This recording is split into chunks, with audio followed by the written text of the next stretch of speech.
Bonjour et bonsoir en fonction de l'endroit où vous trouvez actuellement. Une fois de plus, nous allons entrer dans les sphères de la connaissance interdite. Ici, nous allons parler encore une fois de plus sur le personnage connu dans cette époque, sur la personne de Satan. Dans d'autres religions dites révélées, Shaitan.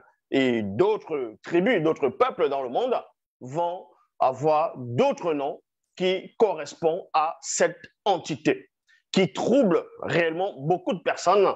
Et des gens dans le visible ont la méconnaissance de ce qui se dissimule réellement derrière, ou bien tout simplement sur le nom de ce personnage connu sous le nom de Satan. Donc là, nous allons parler de la création de Satan avant sa chute, parce qu'il y a certains qui disent que, entre guillemets, Dieu, Yahvé, Adonai, Jéhovah, Elohim, l'Éternel, aurait créé Satan au début. Bon, et on sait que, est-ce que Dieu crée le mal ou pas? D'autres vont donner quelques versets pour dire, en gros, Dieu crée, il crée quelque chose, il crée l'adversité, ainsi de suite. Ben, néanmoins, nous allons pénétrer dans d'autres dimensions, une dimension hautement solide, donc qui est la haute fréquence. Quand vous parcourez dans les assemblées religieuses, d'abord, premièrement, ce qu'on appelle les églises, dites de réveil, ou tout simplement le catholicisme, il y a le protestantisme, il y a d'autres formes, mais en gros, ce sont des chrétiens. Ils vont vous parler de Satan, sans savoir qui est réellement Satan. Et quand ils vont dessiner ce personnage de Satan, ils vont dessiner avec des cornes, avec des sabots, avec deux fois même avec la fourche et une queue. Ils vont le dessiner rouge. Et d'autres aussi, quand ils vont le représenter, ils vont représenter quelqu'un qui a aussi des cornes, qui est marron ou voit même un blanc, un ange, ils diront que c'est un ange déchu. Et dans toutes les religions dans le monde, y compris toute forme de spiritualité, de croyance, chacun va essayer de décrire, de parler du mauvais esprit qui est derrière, c'est-à-dire de Satan, sans toutefois connaître le personnage. Ici, on va vous dévoiler qui est réellement cette entité, qui est d'où cette entité provient et comment elle a chuté, comment elle était avant. Comme je dis, les gens ont la méconnaissance de l'histoire de Satan. D'autres pensent que c'était un ange au service de Dieu qui a chuté, qui est devenu un ange déchu. Satan n'est pas un ange. Oui, Satan, ce n'est pas un ange. Il ne fait pas partir de l'espèce des anges ou bien tout simplement de la race des anges. C'est une autre forme d'entité. Ici, on va aller dans Démonologie, chapitre 1, versets 778 à 807. Je répète, dans Démonologie, chapitre 1, versets 778 à 807. Il est dit ici, pour pénétrer l'illumination et les révélations spirituelles, il y a virgule, il faut être initié et intronisé dans le mécanisme vibratoire de la compréhension des mots spirituels. Donc, une fois que vous n'avez pas été initié, une fois que vous n'avez pas été intronisé dans le mécanisme vibratoire de la compréhension des mots spirituels, vous n'allez pas connaître qui est réellement Satan, qui sont ceux qui sont dans le monde mystique ou tout simplement le monde occulte. Donc, les anges déchus, qu'eux vont appeler les anges déchus, d'autres vont les appeler les mauvais malaïkas, donc les Bamololoma Bungulane. Il faut d'abord être dans la vérité, assis dans la source pour connaître qui est le chérubin jadis ouin. Donc, qui est cette entité-là qui trouble, qui ramène l'humanité dans le mensonge, dans la confusion, dans la négation, dans l'anti-vérité. Beaucoup pensent combattre ce chérubin, c'est-à-dire Satan, sans toutefois savoir qui il est réellement.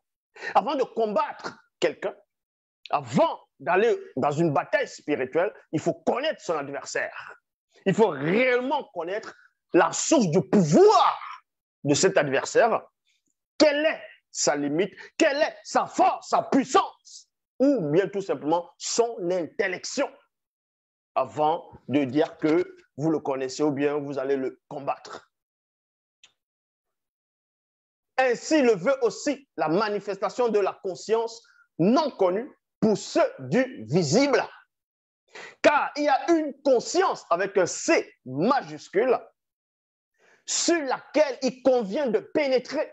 Ça veut dire que, hors de cette conscience qu'on va vous présenter maintenant, vous ne pouvez pénétrer le monde spirituel. Vous ne pouvez pénétrer la dimension occulte. Tout simplement, vous ne saurez jamais qui est Satan. Mais son vrai, bon, Satan, c'est dans la langue originelle, droit l'ancien, on dit Mundima Bobi, c'est-à-dire le mauvais esprit. Donc, l'esprit sale. Parce que c'était le premier esprit qui s'est sali. C'est le premier esprit qui est devenu mauvais. Sans cela, on va dire Mundima Bobi. Si vous n'adhérez pas à cette conscience-là, toute d'autres formes de doctrine, de dogme sur Satan est caduque. Donc, je répète, pour pénétrer l'illumination et les révélations spirituelles, il faut être initié et intronisé dans le mécanisme vibratoire de la compréhension des mots spirituels. Pas les mots d'homme, pas les mots qu'on vous enseigne à l'école, non, les mots spirituels, c'est-à-dire la haute fréquence. Ainsi le veut aussi la manifestation de la conscience non connue pour ceux du visible. Car il y a une conscience sur laquelle il convient de pénétrer, qui est le support sur lequel reposent aussi toutes les révélations spirituelles. C'est-à-dire que dès que vous n'êtes pas sur ce support, dès que vous ne posez pas, vous n'avez pas le fondement sur ce support-là, toute révélation spirituelle qui ne vient pas de cette source-là, de cette conscience-là, qui représente la haute fréquence, toute autre révélation est tout simplement caduque. Ce sont des fausses révélations, ce sont des fausses visions, des sensations, dans le sensationnisme. Tout ce que vous allez dire sur Satan, sur les démons, sur Dieu, sur l'enfer, sur le paradis, bref, sur l'au-delà, est complètement faux. Tant que vous n'adhérez pas à cette conscience qui est le support de toutes les révélations spirituelles aussi. Cette conscience est la base de nombreuses divergences. Parce que divergence, et on voit bien cela dans les Bibles classiques, dans les religions dites révélées, d'autres vont dire tel Dieu s'appelle ainsi, que Dieu est venu sur la terre, il a pris la forme d'un homme, il s'est fait fouetter.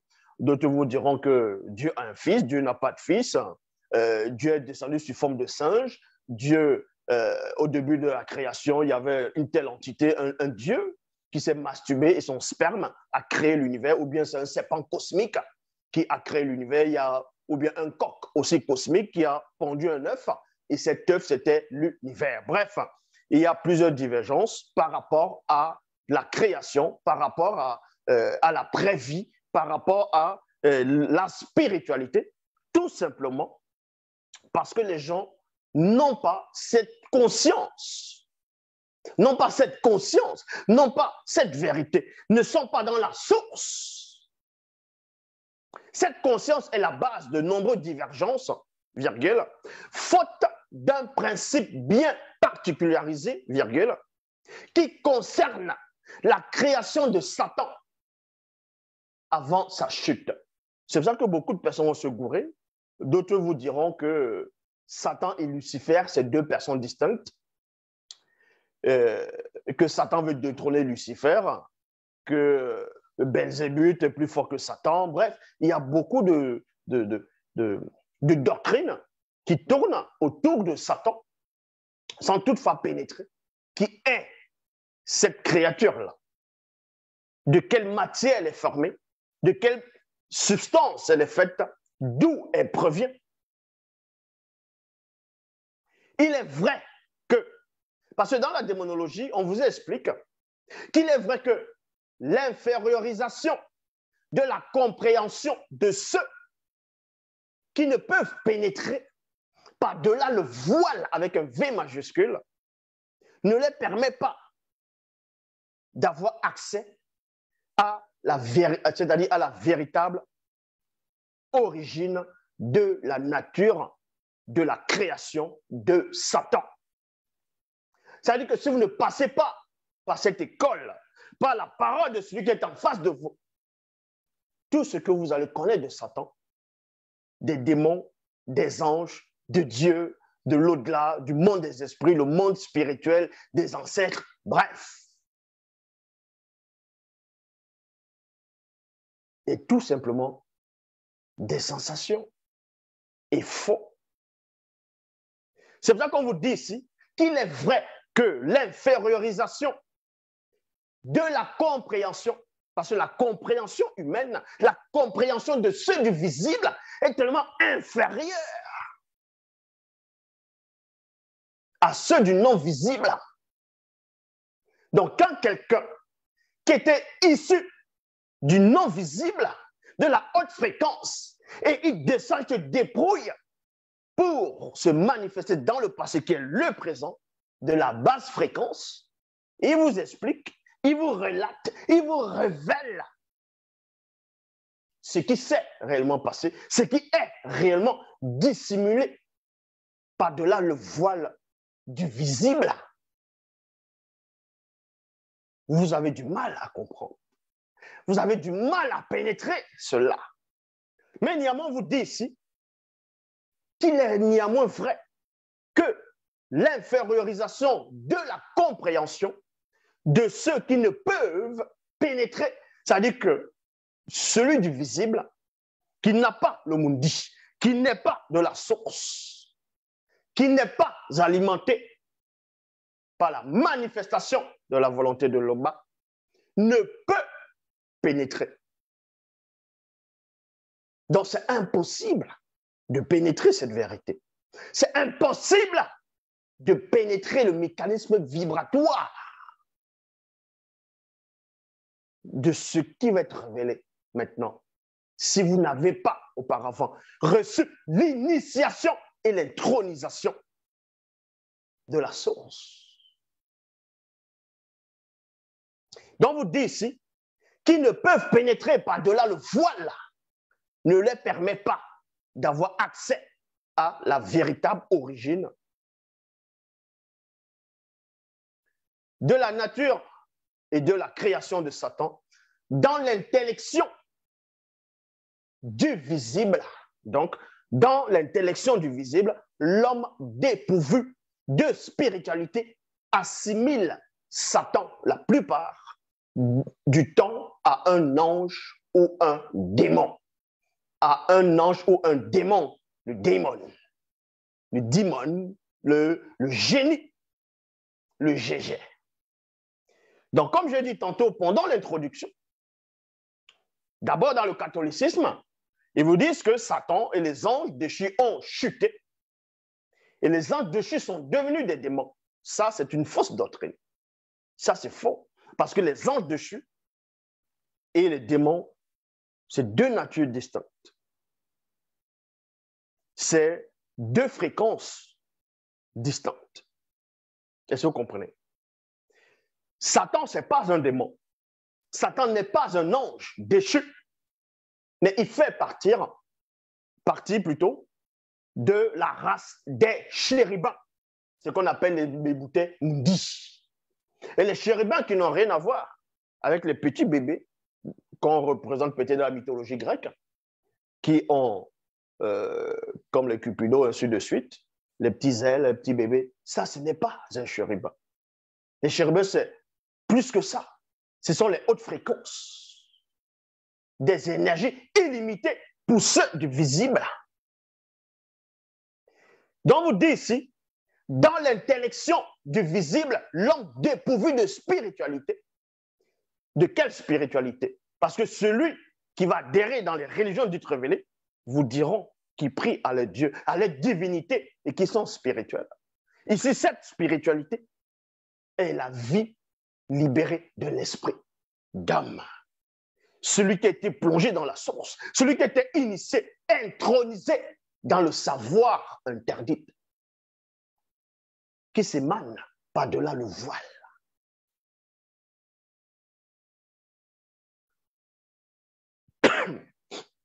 Au cours des années antédiluviennes, innombrables sont des manifestations de formes de vie dont nous avons entendu parler. Je répète, au cours des années antédiluviennes, donc bien avant le grand cataclysme, le déluge, la grande inondation, il y a des patriarches, il y a des ancêtres initiés qui étaient tout simplement des Noirs, parce qu'à cette époque,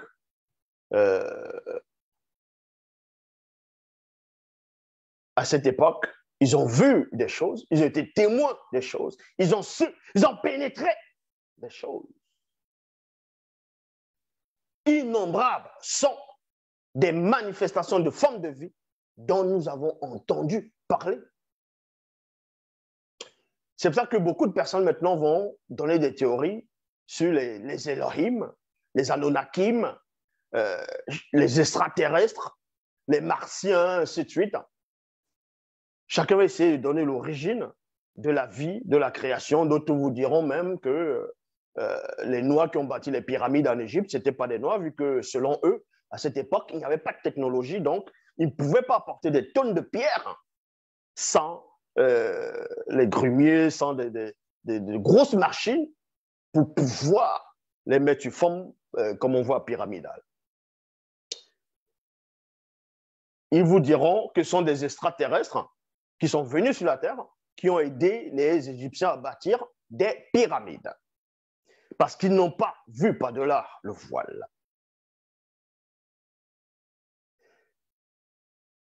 Parmi toutes ces formes de vie, il en est une, unique, dans les éphémérides non visibles de la création, les entités du grand ordre des choses.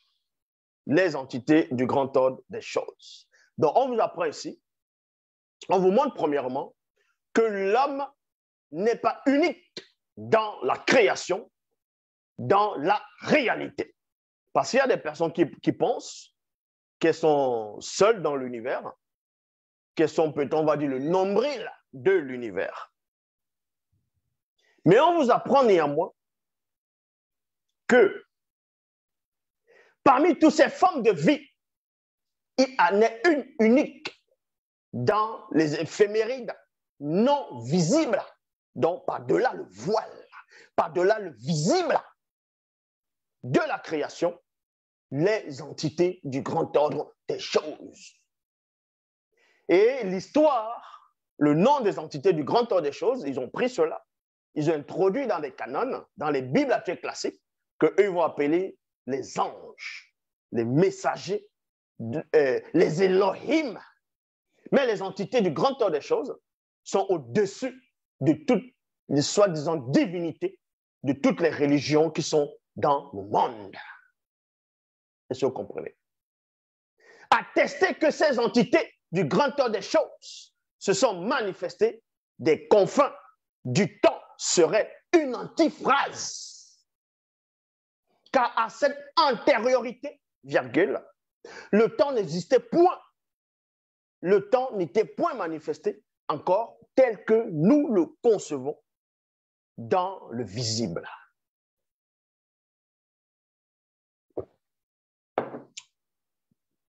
Donc, les gens qui pensent contrôler le temps, les scientifiques vont vous dire qu'ils estiment que l'univers date de cela 13 à 15 milliards d'années, qu'avant, il n'y avait rien inimaginable pour l'esprit humain.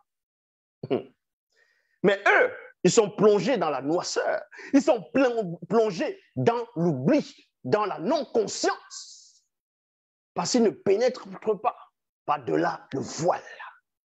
C'est pour ça qu'on vous dit ici, attester que ces esprits, c'est-à-dire ces entités du grand ordre des choses, se sont manifestés dans, c'est-à-dire des confins du temps, serait une antiphrase. Car en cette antériorité, c'est-à-dire avant même encore, dans le temps n'existait pas à cette époque. Le temps avec un T majuscule n'était point manifesté encore tel que nous le concevons plutôt. dans le visible. Pourtant, de cette antériorité, les entités du grand ordre des choses allaient être manifestées séparément. Donc, il faut d'abord connaître ce qui s'est produit avant la création du visible, avant de parler de Satan. Parce que Satan a été avant la création du visible. Est-ce que vous comprenez? Avant la création des multivers de votre réalité actuelle.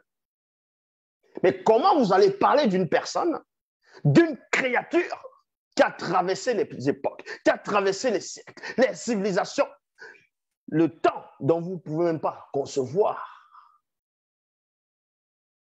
Vous pensez maîtriser cette créature. Vous pensez pénétrer cette créature. Vous pensez connaître cette créature. Non. Il faut d'abord remonter le temps. Il faut aller par-delà le temps, là où le temps n'existe pas. Votre temps du visible, là où vous ne pouvez pénétrer, c'est là où celui qui est en face de vous vient et il vous amène de l'autre côté. C'est-à-dire pas physiquement, parce que physiquement, la matière n'existe pas.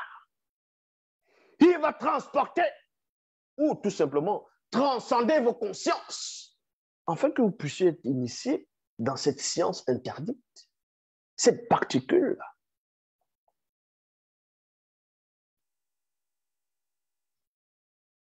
Donc, attester que ces entités du grand ordre des choses se sont manifestées des confins du temps serait une antiphrase. Une antiphrase, c'est quoi? L'exemple d'une antiphrase, c'est quoi? C'est comme beaucoup de gens dans le monde disent, peut-être tu peux avoir peur, tu as froid, après tu dis, ah, j'ai la chair de poule.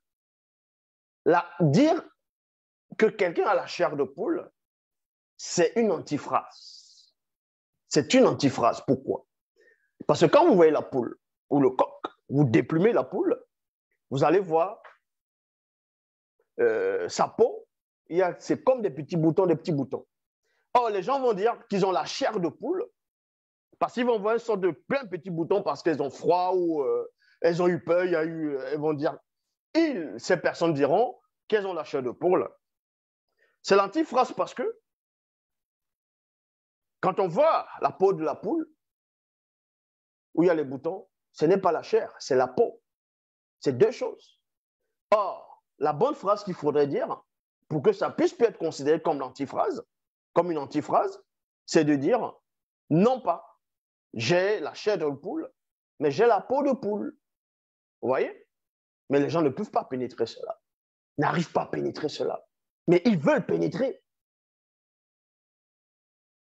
Qui est Satan? Non. Puisque c'est à cause de Satan qu'il y a l'antiphrase.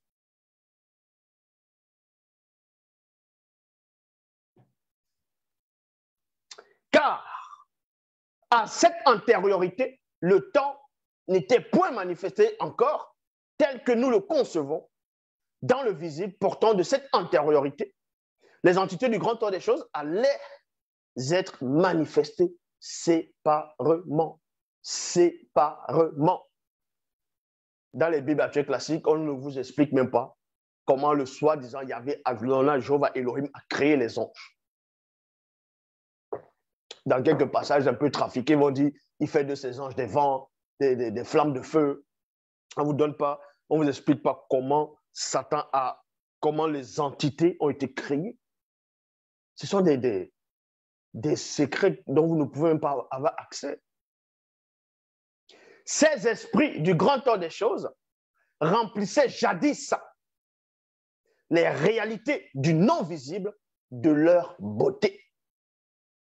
Jusqu'à l'antériorité où l'un des plus beaux, on n'a pas dit que c'était le plus beau, mais l'un des plus beaux, voulut être entre les deux. Voulut être entre les deux. Et c'est ainsi qu'il chuta et fut banni de la présence des entités du grand ordre des choses. Cet événement a eu lieu. Les multivers n'existaient pas encore. Votre monde actuel n'existait pas. Donc, vos soi-disant religions n'existaient pas.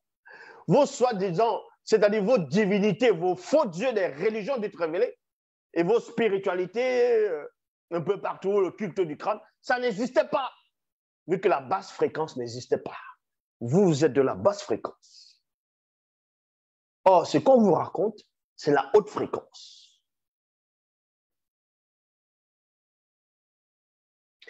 Et ce fut ce dernier qui pénétra et devint l'anti-vérité, c'est-à-dire Satan, dans le Mundi Mabobé.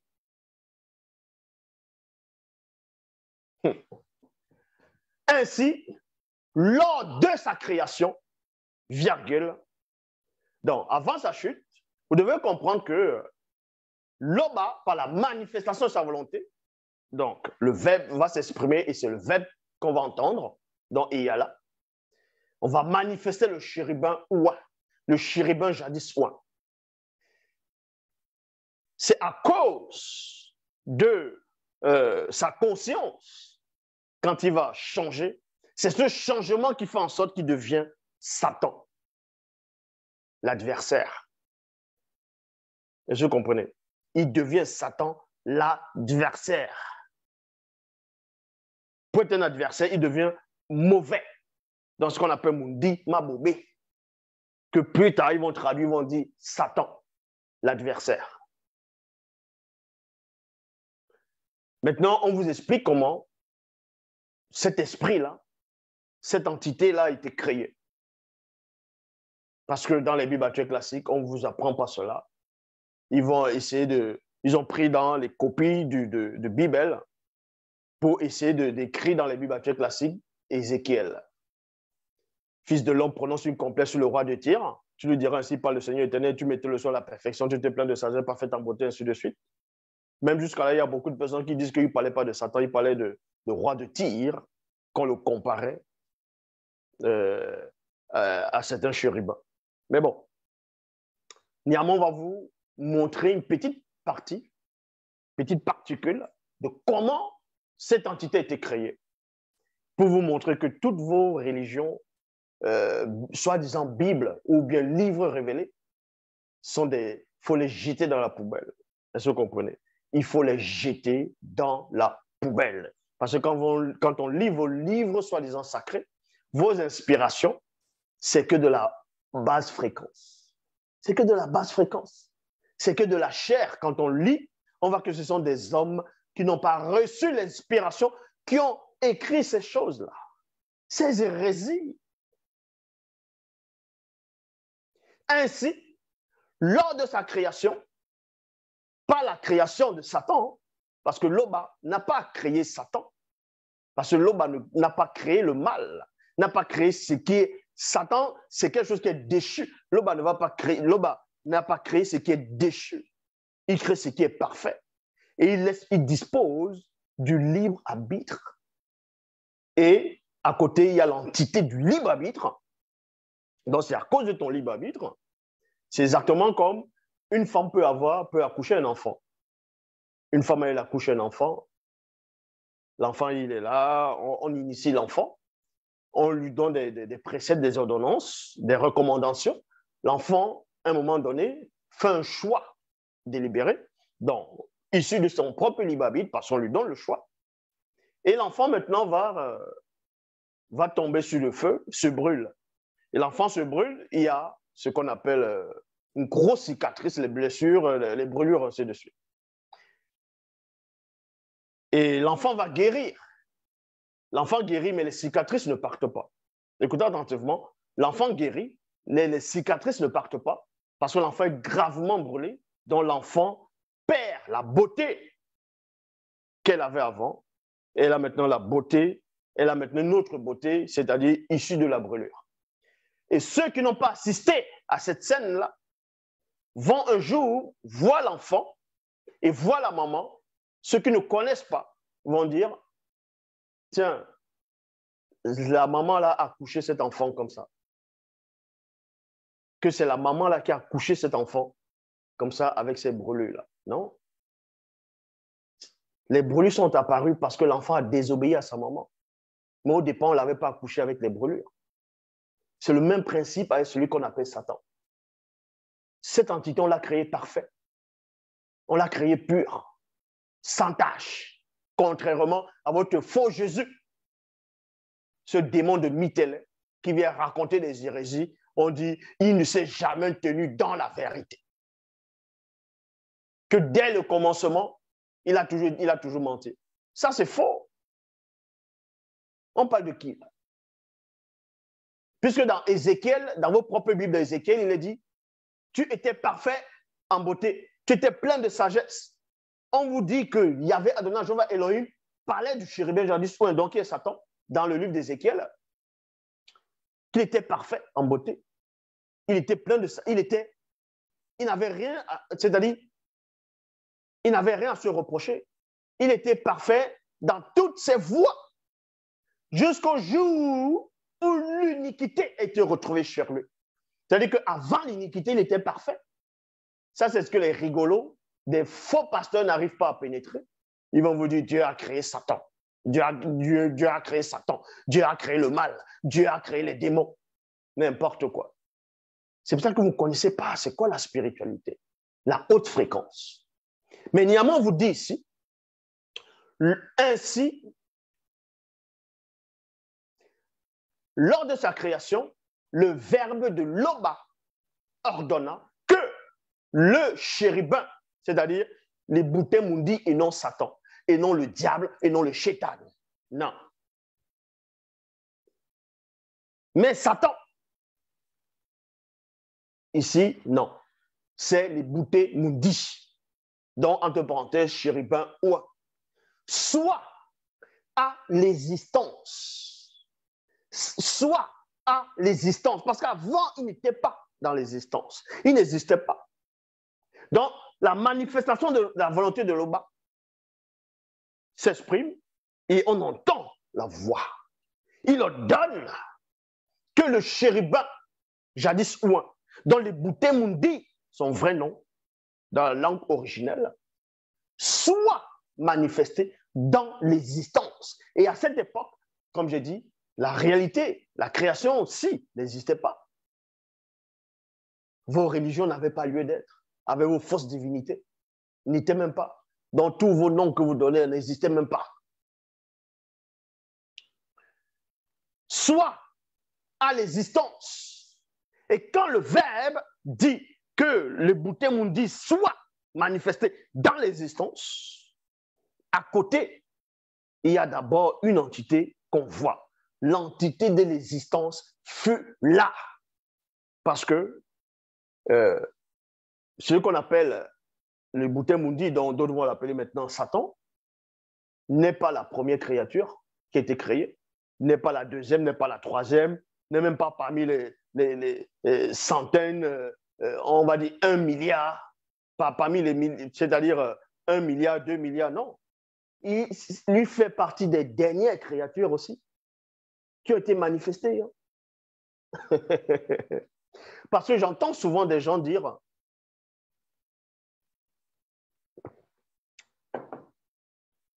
que le Créateur et Satan, c'est une seule même personne dans une pièce à deux faces. Que Dieu représente le bien, Satan représente le mal. Que le contraire du bien, c'est le mal, donc le contraire de Dieu, c'est Satan. Donc, si votre Dieu a un contraire, c'est bien pour vous. Mais je tiens ici à vous dire que le chérubin jadis ou tout simplement Satan maintenant, n'est pas le contraire du Créateur. C'est-à-dire qu'il y a d'autres entités qui disposent des énergies illimitées, une puissance dont vous ne pouvez même pas imaginer ou soupçonner que Satan lui-même ne peut même pas prétendre rivaliser. La preuve, je vous donne un exemple. Je vous donne un exemple. Vous pouvez vérifier, parce que dans vos Bibles, il dit dans Jean 3, 11, nous disons ce que nous savons et l'on rend témoignage de ce qu'on a vu. À tous ces chrétiens, ces faux pasteurs qui me regardent actuellement, allez dans ce que vous appelez le livre de l'Apocalypse, dans les Bibles classiques, dans n'importe quelle version, dans Apocalypse chapitre 12, au verset 7. Et aussi, je m'adresse aussi aux témoins de Jéhovah. Apocalypse chapitre 12, au verset 7, on va dire 7 à 9, il est dit, il y eut guerre dans le ciel, Michel et ses anges combattit contre le dragon et ses anges combattit. Il ne fut pas les plus forts, les plats ne furent plus trouvés dans le ciel, fut précipité le grand dragon, laissez pas ce que le diable et Satan. Donc, ça veut dire que dans Apocalypse chapitre 12, au verset 7, Satan a lutté contre l'archange Michel, l'archange Michael. Et les témoins de Jéhovah vous disent que Michael est le premier ange, est le chef des anges, dont il est le chef de l'armée céleste de Dieu. Ça me fait vraiment rire. Pourquoi? Vous allez voir où est-ce que je vais en venir. Et maintenant, quand vous lisez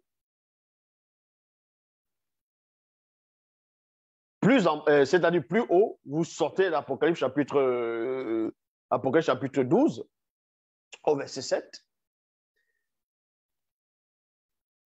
Et plus tard, vous allez dans l'Apocalypse chapitre 20, on vous parle de quoi? On vous dit qu'il y a eu un ange qui est descendu du ciel. Il avait une chaîne dans la main et la clé. Il a saisi Satan. Il l'a enfermé dans l'abîme pendant 1000 ans.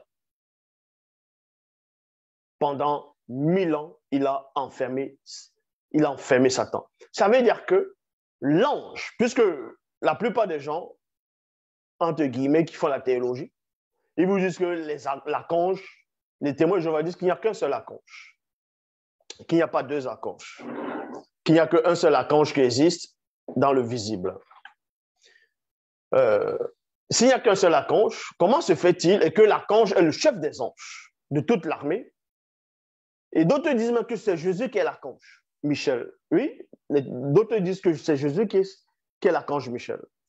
Donc, si Jésus est l'archange Michel, ou bien Michael, en fonction des langues, comment se fait-il que l'archange Michel va lutter avec Satan dans un combat intense, va lutter avec lui, ils vont lutter, tandis qu'il y a un ange, lui, il ne lutte pas, il saisit directement le diable sans lutter, avec une grosse chaîne dans la main et la clé de l'abîme, il enferme. Donc vous voyez que la différence de puissance entre cet ange, on va le nommer l'ange de l'abîme, entre l'ange de l'abîme et l'archange Michel. Vous voyez que cet ange est plus puissant que l'archange Michel. Vous allez lutter avec quelqu'un, vous luttez ou bagarrez, l'autre ne vient pas lutter, il le saisit, il l'enferme, ça dit qu'il est plus puissant que vous. Et c'est ce que j'essayais de vous expliquer ici maintenant.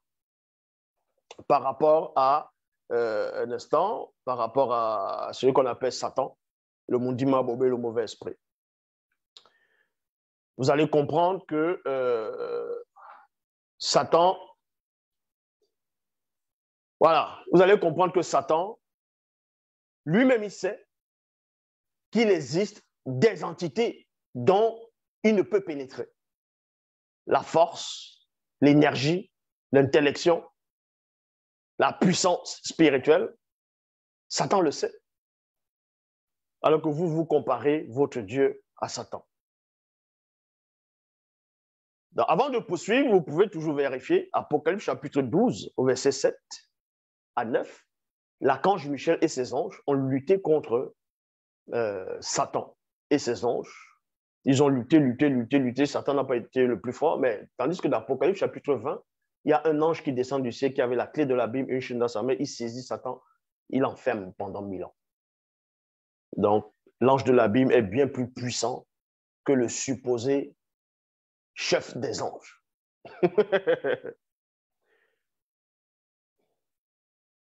Donc, on vous dit ici, ainsi, lors de sa création, le Verbe de l'Oba ordonna que les bouteilles mundi soient à l'existence. Entre parenthèses, l'entité de l'existence fut là.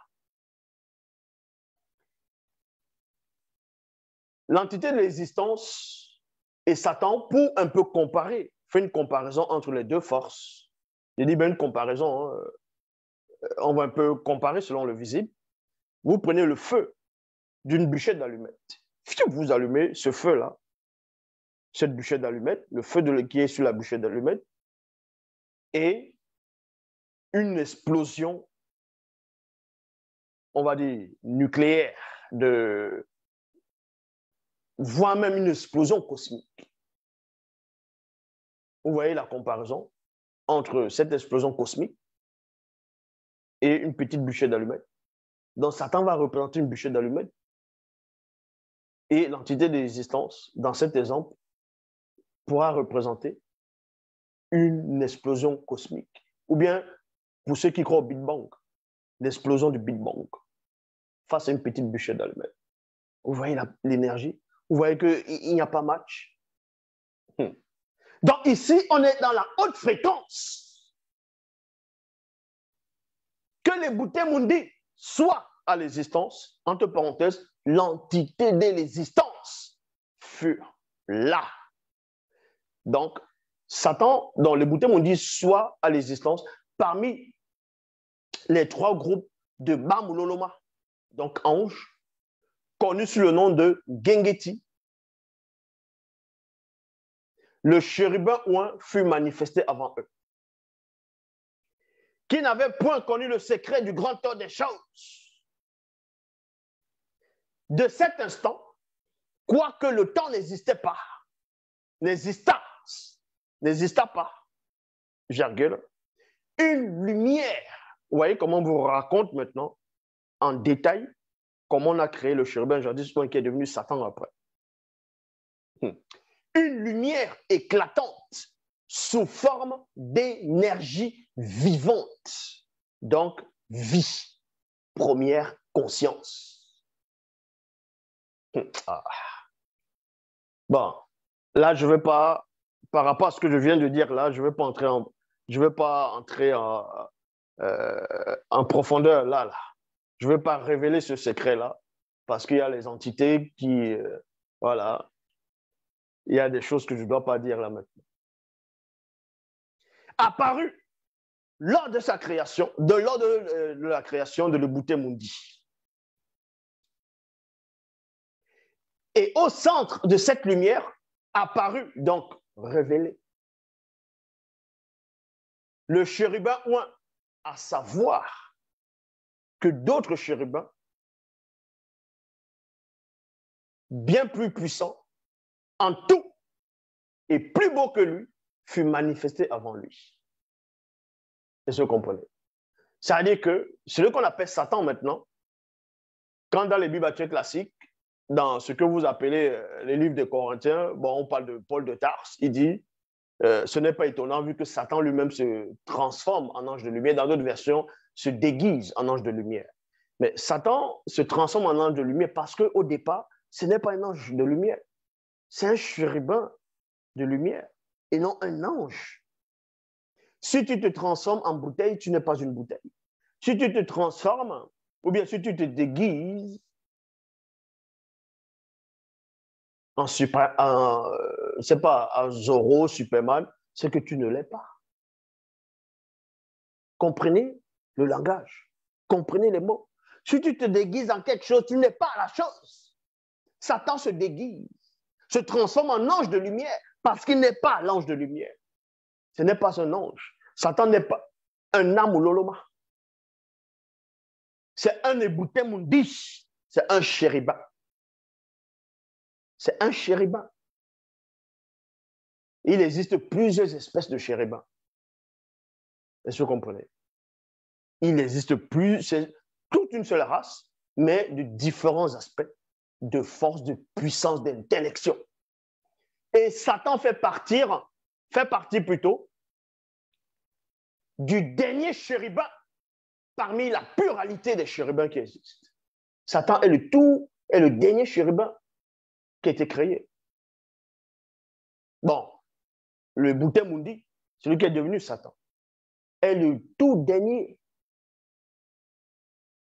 Donc, il n'est pas plus puissant que les autres chérubins.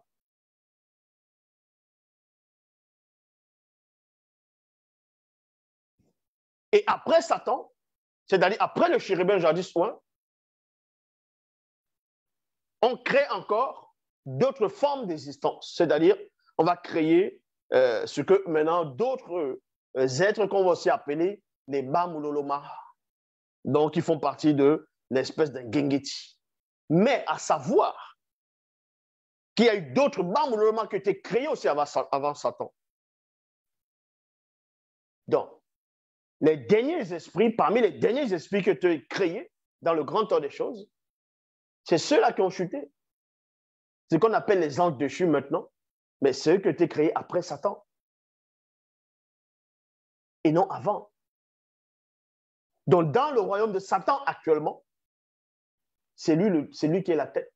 C'est le droit d'aînesse. Parce qu'il est plus ancien que les anges qui sont avec lui. Il est né avant eux.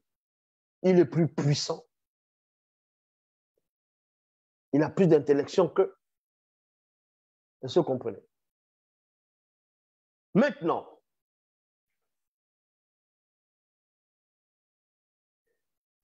et au centre de cette lumière apparut donc révélé le chérubin ouin, à savoir que d'autres chérubins, bien plus puissants, en tout, et plus beau que lui, fut créé avant lui.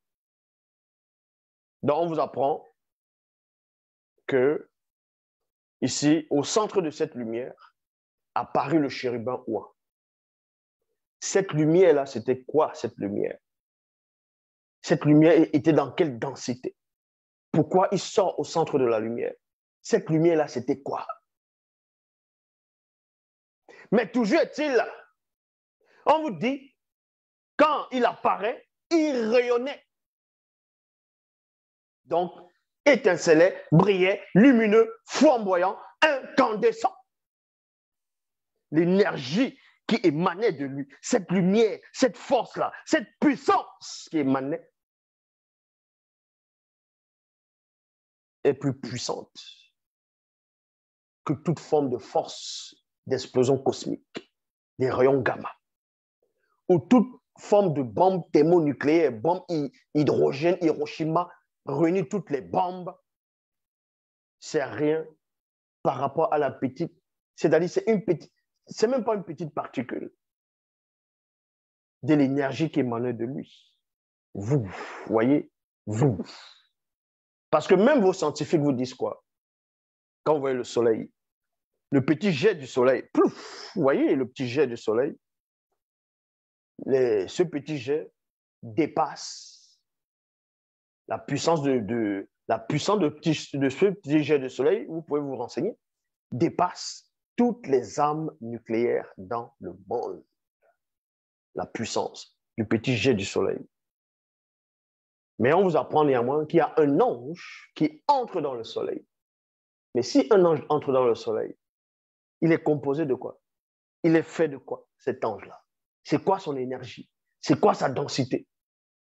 Donc, il y a des choses que quand on ne sait pas, on ferme sa bouche, on s'assoit et on se laisse enseigner par celui qui est en face de vous.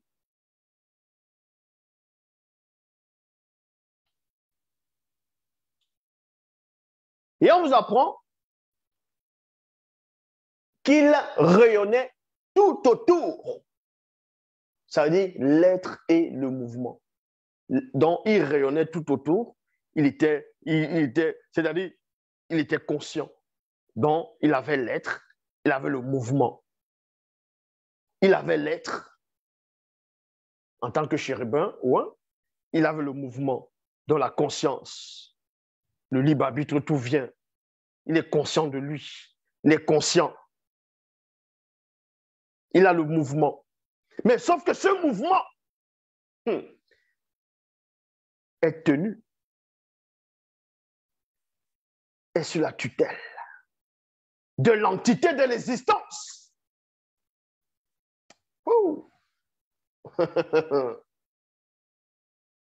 De l'entité de l'existence. Quoique l'entité de l'existence aussi a été créée. Mais on va parler encore plus loin.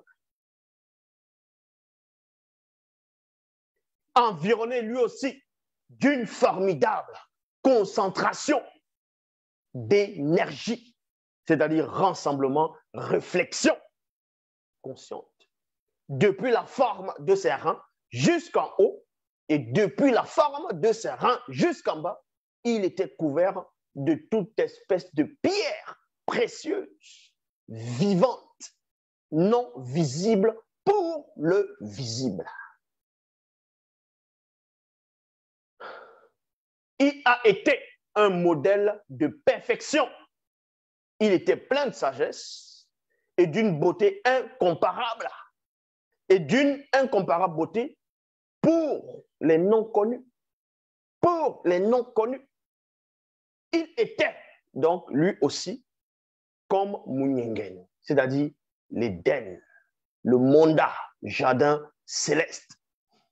Dans les versions mal traduites, dans les Bibles actuelles classiques, dans les Bibles actuelles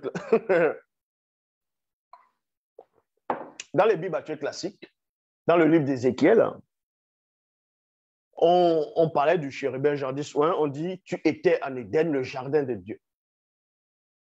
Et eux, pour eux, l'Éden, le jardin de Dieu, c'était là où, selon eux, ils ont créé Adam et Ève. En quel moment Satan était dans... Admettons que dans les Bibles actuelles classiques, dans Ézéchiel, que Satan se trouvait bel et bien au jardin d'Éden en tant que chérubin, parce que c'est ce que Ézéchiel dit dans le livre d'Ézéchiel des Bibles actuelles classiques, que tu étais en Éden, le jardin de Dieu. Tu étais couvert de toute espèce de pierres précieuses, de sardion, de topaz, de diamants, de chrysolite, onyx, saphir, ainsi de suite. Mais montrez-moi le passage dans la Genèse où Satan était là en tant que chérubin. N'est-ce pas votre Jésus dit que Satan il était meurtrier dès le commencement. Il ne s'est jamais tenu dans la vérité. Or, ce chérubin dont fait allusion dans Ézéchiel, il s'est tenu dans la vérité à un moment donné. Donc, vous voyez que votre Jésus raconte que du n'importe quoi, parce qu'il n'existe pas. Mais on doit néanmoins traduire que, non pas tu étais en Éden, le jardin de Dieu terrestre, mais tu étais comme l'Éden, le jardin de Dieu. Comme. C'est ça qu'on vous dit ici. Il a été un modèle de perfection. Il était plein de sagesse et d'une incomparable beauté pour les non-connus. Il était lui aussi, parce qu'il n'est pas le seul. Avant lui, il y a d'autres entités plus belles que lui. Il y a des esprits plus beaux que lui, plus puissants en intellection, en force et en puissance. Et on vous dit ici, il a été un modèle de perfection, il était plein de sagesse, parfaite et d'une beauté et d'une incomparable beauté pour les non-connus. Il était lui aussi comme Munyengen, Éden, le Monda, donc entre parenthèses, jardin céleste. Le chérubin ouin était couvert de toute espèce de pierres précieuses, de sardoine, de topaz, de diamants, de chrysolite, d'onyx, de jaspe, de saphir, d'escarboucle, d'émeraude et d'or. Et certains tambourins et certaines flûtes, donc entre parenthèses, entités en charge des chants célestes manifestés avant lui. Oh. Ça veut dire quoi? Dans les Bibles actuelles classiques, dans le livre d'Ézéchiel, on vous dit tu étais couvert de toute espèce précieuse, de sardoine, de topaz, ainsi de suite. Et qu'il avait des flûtes. Il avait des flûtes préparées au jour où il fut créé. Mais les flûtes, là, c'est quoi? Parce que ce sont les flûtes qui sont dans le visible. Quand on dit les pierres précieuses, le sardoine, le topaz, le diamant, mais l'homme vit dans 3 dimensions. Il y a 3 dimensions. Il y a la dimension spirituelle, la dimension astrale, la dimension physique. Donc, vous pouvez voir visible. Donc, il y a des pierres précieuses, le topaz, le diamant, le chrysolite physique, dans la dimension opaque. Dans le plan astral, il y a des pierres précieuses, puisque Moto était dans le plan astral. Il y avait les pierres précieuses. Et dans le plan spirituel, donc la haute fréquence des entités du grand temps des choses, parce qu'il y a aussi la basse fréquence dans le monde spirituel, dont il y a les démons, les anges déchus, Satan. Il y a aussi des pierres précieuses, mais spirituelles. Il y a le topaz, le diamant, le chrysolite, et ainsi de suite, spirituel. Vu que ce qui existe ici, au départ, avant la chute, c'est juste le reflet du spirituel. Est-ce que vous comprenez? Donc, s'il y a un corps physique, il y a un corps spirituel, il y a un corps astral. Que cela ne vous embrouille pas. Dans les flûtes que Satan avait, on dit, il avait des flûtes, des tambourins, ainsi de suite, pour chanter. Mais ce n'était pas ce que les hommes fabriquent sur la terre. Ces flûtes-là, c'est quoi? C'était des entités. Et ces entités-là ont été manifestées avant lui.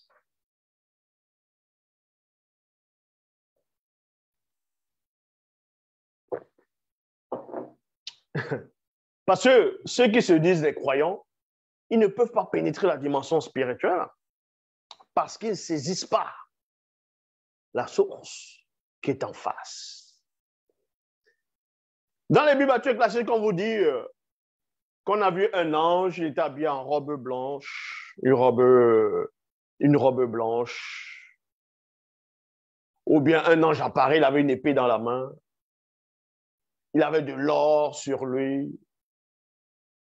Donc, expliquez-moi une chose. Puisque dans vos propres Bibles, on dit que Dieu n'est pas le Dieu des morts, mais des vivants. Comment se fait-il qu'on vous dit, on va vous expliquer qu'un ange qui est auprès de votre Dieu, de votre faux Dieu Yahvé, porte un habit? Bon, ou tout simplement dans Ésaïe 6. Dans Ésaïe chapitre 6, le jour de la mort du roi Osia, j'ai vu le Seigneur assis, dont Yahvé Adonai Jéhovah Elohim, il était assis sur un trône très élevé, les pans de sa robe remplissaient le temple. Donc, la robe de Dieu, elle est vivante ou elle est comment? Une robe, c'est quoi? L'habit que je porte là, est-ce que ça vit?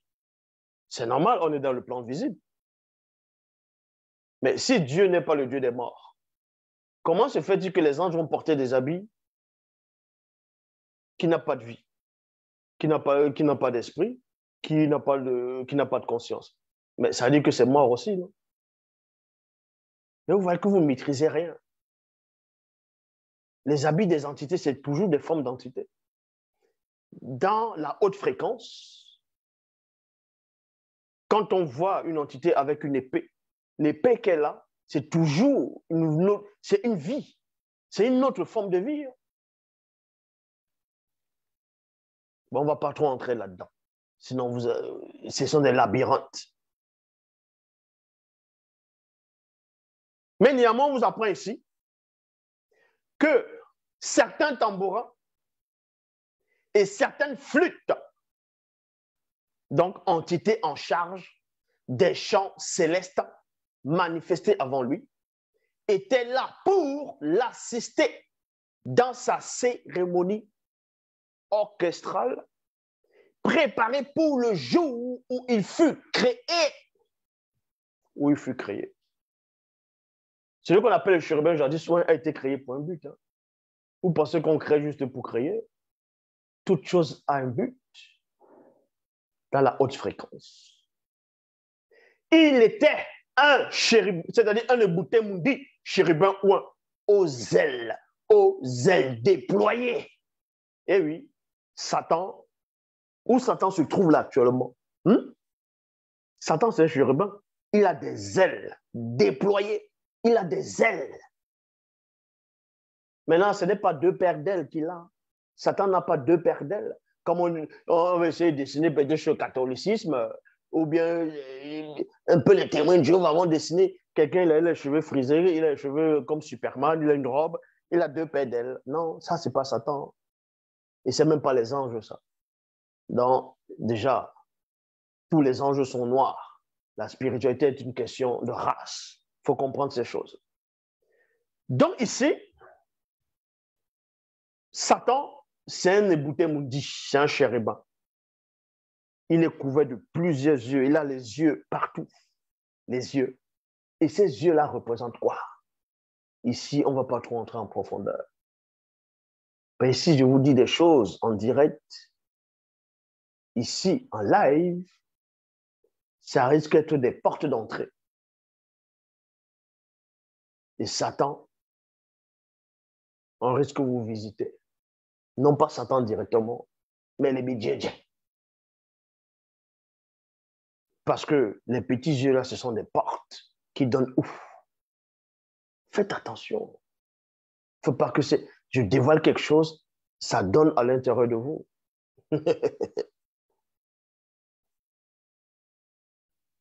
Il était un chérubin, donc un ébouté-mondi aux ailes déployées. Son aspect et son visage avaient la ressemblance de l'homme noir avant la chute.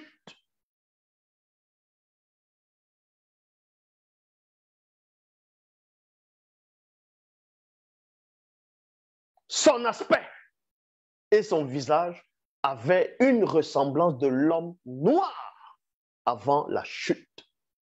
Oui, la spiritualité est une question de race. Il avait quatre et non deux, quatre ailes déployées, semblables à un feu ardent. Il était d'une parfaite beauté, donc magnificence. Donc là, actuellement, Satan a quatre ailes. Quatre. Ce n'est pas les ailes des éperviers, ce n'est pas les ailes des colombes, ce n'est pas les ailes des moineaux, des pigeons, hein. Ce n'est pas les ailes de vos colombes que vous dessinez là, non. Ce sont des énergies qui dépassent les rayons cosmiques, qui dépassent toute forme de bombe nucléaire, Hiroshima, hydrogène, vos explosions, non. Ça, c'est autre chose. Ça reste toujours un esprit. Un esprit, ce n'est pas un corps physique. Un esprit est au-delà de l'énergie cosmique. Donc, et on vous apprend ici, son visage brillait comme l'éclair, ses yeux étaient comme des flammes de feu ardent. Il apparut près de lui. Il apparut près de lui. Des entités connues sous le nom de Tiki. Tiki, donc pierre précieuse, parfaite, irréprochable, supérieure à lui. Donc, puisque dans les Bibles antiques, on dit Satan marchait au milieu des pierres étincelantes, au milieu des pierres étincelantes. Vous pensez que les pierres étincelantes, c'est juste des pierres qui n'ont pas de vie, c'est juste des pierres comme ça, là. Non. Ça, c'est, on doit parler avec des mots, puisque quand on révèle, il doit avoir ce qu'on appelle la familiarité avec des images. En gros, ces pierres-là, on les appelait tiki. Ce sont des entités, des pierres précieuses supérieures à lui. Donc, c'est d'autres formes d'entités. Vivantes sous forme d'instruments de musique, pas comme ceux du visible, qui fut également créé pour ce rôle avant lui. Car ce rôle lui était dévolu parmi les derniers manifestés. Il était lui aussi son propre orchestre. Est-ce que vous comprenez? Il était lui aussi son propre orchestre. Maintenant, les gens vont dire, oh, Satan a chuté, avec les anges, tout ça, là, le ciel est presque resté vide. Mais non. Mais il a chuté, ça change quoi de l'autre côté? Il manque à personne là-bas. Je sais que ça l'énerve, ce que je suis en train de dire. Et Nabina Wejomwamba. Ninde Mutudu. On referme la porte. Ainsi, par la manifestation de la volonté de Tété, le chérubin, par le verbe, fut créé, donc créé, avec la capacité, lui aussi, de produire une magnifique musique partout où il allait. Point. C'est pour ça que maintenant, les gens vont vous raconter que tu es rocker, tu es musicien, tu es rappeur, tu signes le pacte avec le diable, un pacte de sang, Faust, la jeunesse éternelle, tout ça c'est faux. Vous n'avez jamais vu Satan.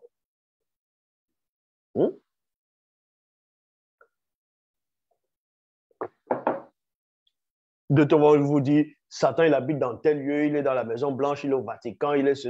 Mais arrêtez, que ce soit le pape, que ce soit Hitler, tout ça là, ils n'ont jamais vu Satan.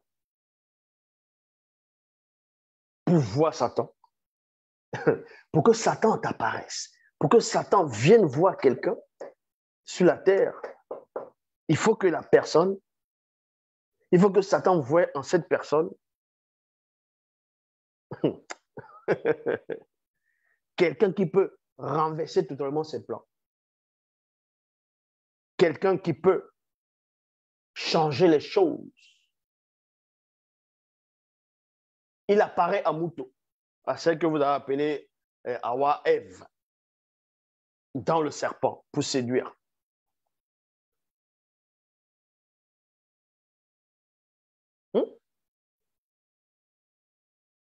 Pourquoi? Parce qu'il pouvait changer l'humanité. Maintenant, dans la vérité, il apparaît à plusieurs personnes.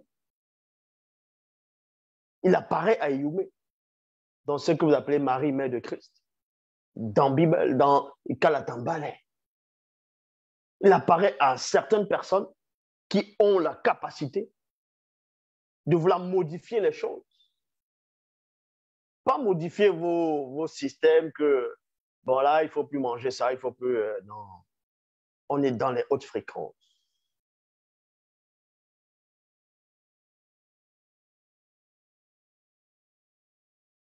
On est dans les hautes fréquences. Dans les Bibles actuelles classiques, on vous dit le dernier repas de soi-disant Jésus, Satan est venu, il est entré dans Judas. Que Satan est entré dans Judas. Parce que pour lui, il savait que selon les Bibles actuelles classiques, que s'il entre dans Judas, il trahit le soi-disant Jésus et qu'on le tue, ben, sa mission s'arrête et la prophétie ne pourra pas s'accomplir. À un moment donné, avant le dernier repas, on vous dit, il est venu, il a inspiré d'aller dans ce que vous appelez Pierre, Képha, Pétro. Et puis le soi-disant Jésus se retourne et dit, arrête de moi, Satan. Car les pensées que tu as ne sont pas les pensées de Dieu. Donc Dieu a des pensées dont Dieu pense en fait. Ah, il pense. En fait, vous ne savez pas que quand tu penses, c'est que tu es limité. Parce que la pensée, c'est quoi? Tu penses à quelque chose que tu ne... ça vient comme ça, là. Ça vient parce que tu ne sais pas tout dont tu penses. Oui, Dieu pense. Dieu pense. Dans les Bibles actuelles classiques, Dieu pense. L'homme ne pense pas. Il est hors de la pensée. Il est hors de la volonté. Il manifeste ces choses. C'est ce que vous comprenez. Ici, on est dans la haute fréquence où...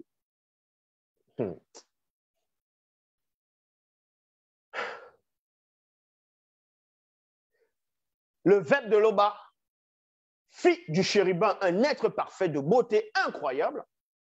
Ainsi, il devint lui aussi un modèle de perfection parmi les trois groupes de Bamuloloma, connus sous le nom de Gengeti, donc le chérubin ouin fut manifesté avant eux.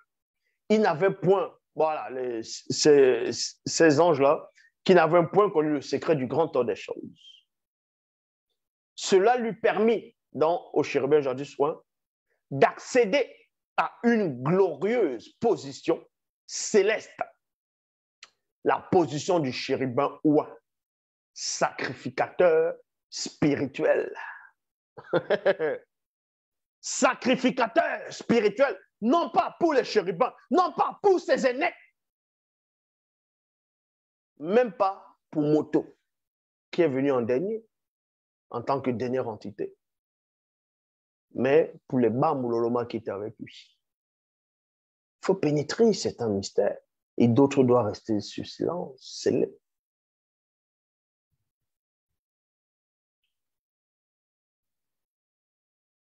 Et une fois qu'il fut entièrement initié à son rôle de chérubin, ouin, le Verbe de Loba mit auprès de lui un chérubin protecteur d'une puissance extraordinaire et d'une taille impressionnante. C'était son gardien.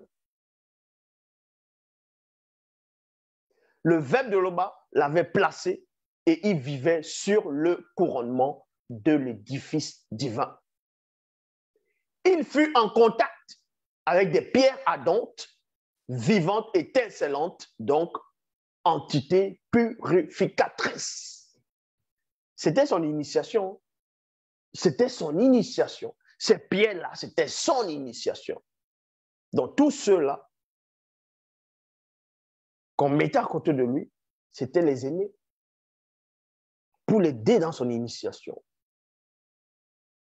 Le chérubin accomplit avec excellence c'est-à-dire tous les devoirs de l'initiation de base, cheminement, pour rencontrer la première conscience.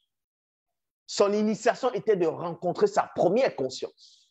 La première conscience, donc, lors le moment où on l'a créé, l'instant, bam, il y a une lumière. D'ailleurs, il y a des choses que je ne veux pas trop dire ici.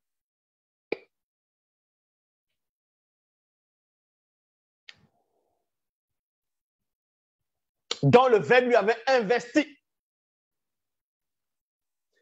Ceci dans le but qu'il puisse pénétrer l'ouverture de la porte qui mène sur le chemin donnant à l'entité connue sous le nom de l'arbre de vie, le principe substantiel des vies, pour être intronisé par elle. Et c'est par là, c'est en cours de route qu'il a chuté. Parce qu'on devait lui montrer des choses et le contraire. On devait lui montrer les choses et le contraire de ce qu'on lui a montré. Donc, si on lui montre la bonté, il doit assimiler la bonté, être la bonté. Dès qu'il est passé par toutes ces choses, on va lui montrer le contraire maintenant, pour qu'il soit accompli, pour qu'il dispose pleinement, pour qu'il soit pleinement conscient de ce que, c'est-à-dire du libre arbitre. Il devient son propre arbitre dans son initiation. Maintenant, au moment où il doit passer par l'autre chemin initiation, c'est là où il loupe. C'est là où il succombe. Et c'est la même chose qui s'est produit lors de la tentation. Ce qui lui est arrivé, c'est ce qu'il a fait faire à celle que vous appelez Ève. Parce que selon les Bibles classiques, Ève, quand on l'a créée, elle n'avait pas de péché. Adam, selon les Bibles classiques, n'avait pas de péché. Il avait reçu la loi. Donc, quand il a reçu la loi, Ève aussi a reçu la loi. Pas lui. Et c'est là où, maintenant, Satan voulait qu'il désobéisse. Il voulait que la femme puisse désobéir. Donc, il passe par le serpent. Parce que le Paul de Tarse, dans les Bibles classiques, a eu la révélation. Qu'est-ce que le diable l'a séduit?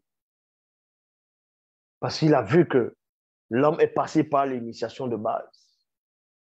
Tu ne feras pas ça, tu ne mangeras pas le fruit de l'arbre de la connaissance du bien et du mal. Oui. Maintenant, Satan voulait qu'il passe par l'autre chemin aussi, en sachant qu'en passant par là, il va chuter. Parce que lui, il est passé par là. Mais dans les comment on appelle ça? Dans la haute fréquence. Au moment de l'épreuve, on ne va même pas dire comme ça, au moment de l'initiation de Satan, il a vu quelque chose. Satan a vu quelque chose. Il a pénétré quelque chose. Et c'est ça qui était aussi l'origine de sa chute. Non pas que la chose l'a influencé de chuter, il a usé de son libre arbitre. Qu'est-ce qu'il a vu? Point d'interrogation. L'homme s'est encore glorifié.